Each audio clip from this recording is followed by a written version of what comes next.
Hello guys, today we will discuss chapter number 12. This is the last chapter of this book. The name of the chapter is Balance of Payment and its Component. First of all, we define the meaning of balance of payment. The BOP means balance of payment of a country is a systematic record of all economic transactions between its residents and residents of foreign countries during a financial year. It records transactions related to visible items like physical goods, invisible items, services, capital transfer, capital receipts and payments, unilateral transactions. इसके बाद आता है components of BOP account. दो type के हमारे पास BOP account होते हैं. एक होता है current account. Current account is that account of BOP which record export and import of visible and invisible items, unilateral transfers and investment incomes. जहाँ पे एक्सपोर्ट इम्पोर्ट रिकॉर्ड्स हों विजिबल और इनविजिबल आइटम्स के, और क्या क्या हो, यूनिलेटरल ट्रांसफर हो और इन्वेस्टमेंट इनकम्स हो. उसके बाद आता है कैपिटल अकाउंट.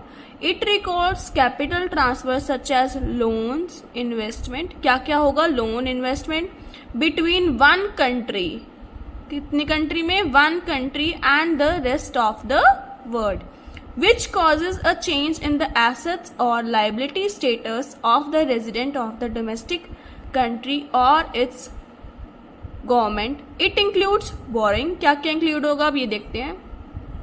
एक होगा borrowing, lendings, investments, change in foreign exchange reserve और भी बहुत चीजें एक्सेट्रा.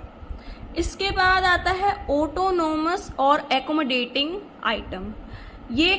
ये भी इम्पॉर्टेंट आता है, ये भी कई बार इसका डिफरेंस आ जाता है. तो सबसे पहले देख लेते हैं autonomous items in BOP. Autonomous items also term as above the line.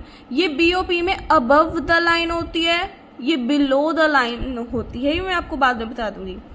Are those items which related to transaction which are done by consumption of profit, जो कि प्रॉफिट के जिनका एम होता है वो प्रॉफिट होता है. Hence, these transactions have nothing to do with the state of BOP. Example आ गया, export and import of a consumer or a capital goods. इसके बाद आता है accommodating items of BOP. Accommodating item BOP में below the line होती है, ये above the line होती है, ये below the line होती है, ये ऊपर, ये नीचे. Are those items of BOP that are not undertaken for profit, ये profit के लिए नहीं होती, but to restore identity of BOP, ये restore करती है identity किसकी, BOP की, balance of payment की. Example आ जाता है इसमें government financing. अब देख लेते हैं बैलेंस ऑफ पेमेंट को आइडेंटिफाई कैसे करा जाएगा. एक तो हम प्लस करेंगे करंट अकाउंट को, एक हम प्लस करेंगे कैपिटल अकाउंट को, और एक प्लस करेंगे ऑफिशियल रिजर्व्स को, और ये इज इक्वल टू हो जाएगा हमारा 0. इसके बाद आता है disequilibrium in BOP. BOP is said to be state of disequilibrium when there is either surplus or deficit in BOP. जहाँ पे सरप्लस और डेफिसिट हो बीओपी में. बीओपी अब सरप्लस समझते हैं एक बीओपी, और एक बीओपी डेफिसिट समझते हैं. सबसे पहले सरप्लस का देखते हैं. BOP surplus, when the receipts of a country on the account of autonomous transaction exceed the payment of a country on account of autonomous transaction, this difference is termed as BOP surplus. BOP surplus is equal to receipts of a account of autonomous transactions. इसके बाद है are greater than payment on account of autonomous transaction. इसके बाद आता है BOP deficit, when the payment of account on the of autonomous transaction exceed the receipts of a country on account of autonomous transaction. This difference is termed as BOP deficit, BOP deficit is equal to receipt on account of autonomous transaction is less than payment on account of autonomous transaction. क्या causes हैं surplus के BOP पे? एक तो economic growth, low level of inflation हो गया, political stability हो गया। फिर आता है क्या कोजेज हैं डेफिसिट के बीओपी में, बैलेंस ऑफ पेमेंट में। तो इकोनॉमिक ग्रोथ, उसमें इकोनॉमिक ग्रोथ था, इसमें इकोनॉमिक फैक्टर्स है, इसमें सोशल फैक्टर्स आ गए, पॉलिटिकल फैक्टर्स आ गए। अब देख लेते हैं इसका लास्ट टॉपिक जो कि है balance of trade means BOT, the difference between export and import of goods. ये डिफरेंस होता है एक्सपोर्ट और इम्पोर्ट का गुड्स के बीच में। Only the visible item of economic transaction, जितनी भी विजिबल आइटम होगी सिर्फ वो इंक्लूड होगी, वो उसको हम कहेंगे बीओटी, बैलेंस ऑफ ट्रेड। इसका फॉर्मूला होता है बैलेंस ऑफ ट्रेड का export of goods minus imports of good. यहाँ पे एक्सपोर्ट माइनस करेंगे इम्पोर्ट ऑफ गुड से। BOT does not include the export and imports of, यहाँ पे सिर्फ विजिबल आइटम की बात हो रही है तो सिर्फ विजिबल आइटम की बात होगी। इनविजिबल आइटम यहाँ पे इंक्लूड नहीं होगा, इसको हम नहीं लेंगे।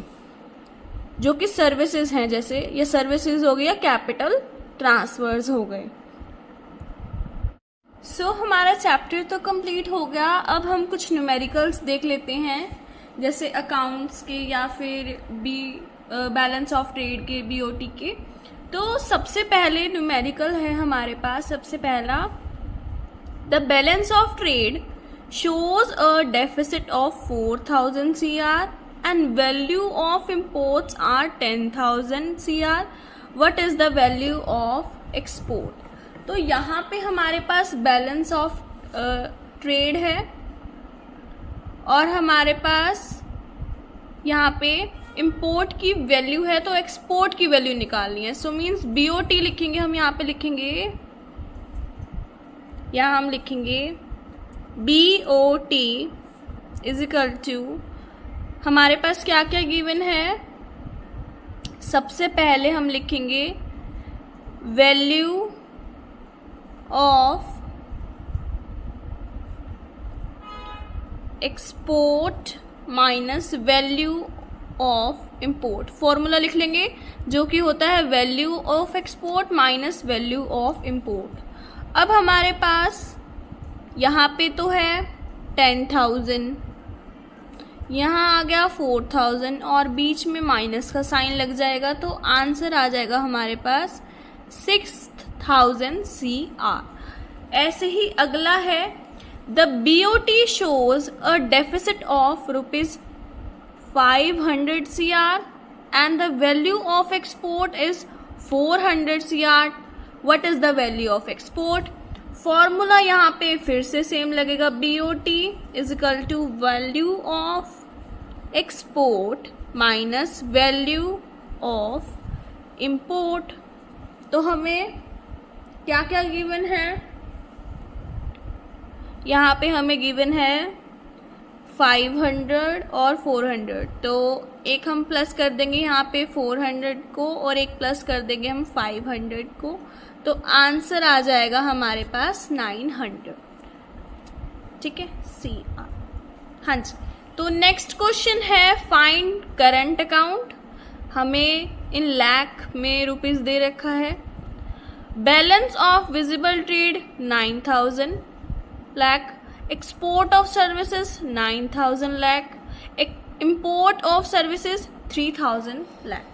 तो अब हमें फाइंड क्या करना है? यहाँ पे हमें फाइंड करना है करंट अकाउंट, तो हम लिखेंगे करंट अकाउंट। इन सबको हम अब प्लस करेंगे, क्या क्या, एक हम लिख देंगे यहाँ पे, सॉरी इन सबको हमने माइनस करना है। ठीक है, तो एक हम कर देंगे बैलेंस ऑफ विजिबल ट्रेड, कितना है बाद में लिख देंगे, माइनस एक्सपोर्ट और इंपोर्ट दे रखा है। इन सबको हमने प्लस करना है, माइनस नहीं करना।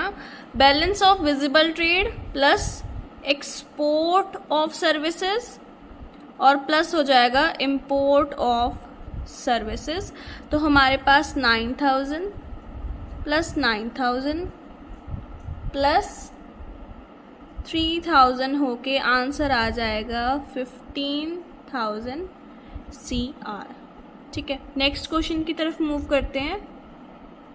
नेक्स्ट क्वेश्चन में कहा है find balance on non factor services.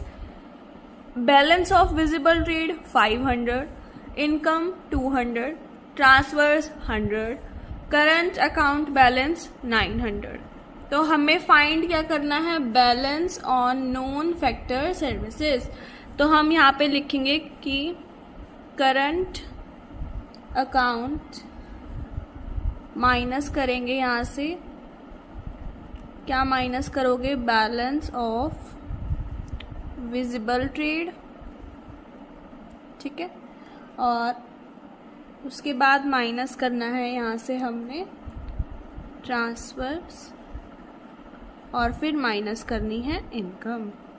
तो सबसे पहले यहाँ पे 900 आ जाएगा, यहाँ पे हमारे पास 500, ट्रांसफर्स हमारी 100 है और 200 हमारी इनकम है। इन सबको माइनस करने के बाद हमारे पास जो आंसर आया वो आंसर आ जाएगा 100 CR। ऐसे ही नेक्स्ट क्वेश्चन है, if BOT balance of trade shows surplus of 300 CR and receipts of unilateral payment ₹50 CR, how much is balance on the capital account of BOP। यहाँ पे हमें बैलेंस बताना है कि कैपिटल अकाउंट का कितना आएगा। सो हम क्या करेंगे, यहाँ हम प्लस कर देंगे 300 को और 50 को, तो आंसर हमारे पास आ जाएगा। तो इसी के साथ हमारा लास्ट चैप्टर नंबर 12 भी ख़त्म हो गया।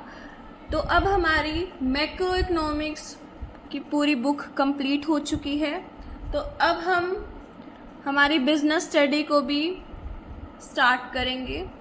एक दिन आपके पास बिजनेस स्टडी की वीडियो आएगी, एक दिन आपके पास फिजिकल एजुकेशन की वीडियो आएगी और एक दिन आपके पास इंडियन इकोनॉमी की भी वीडियो आएगी।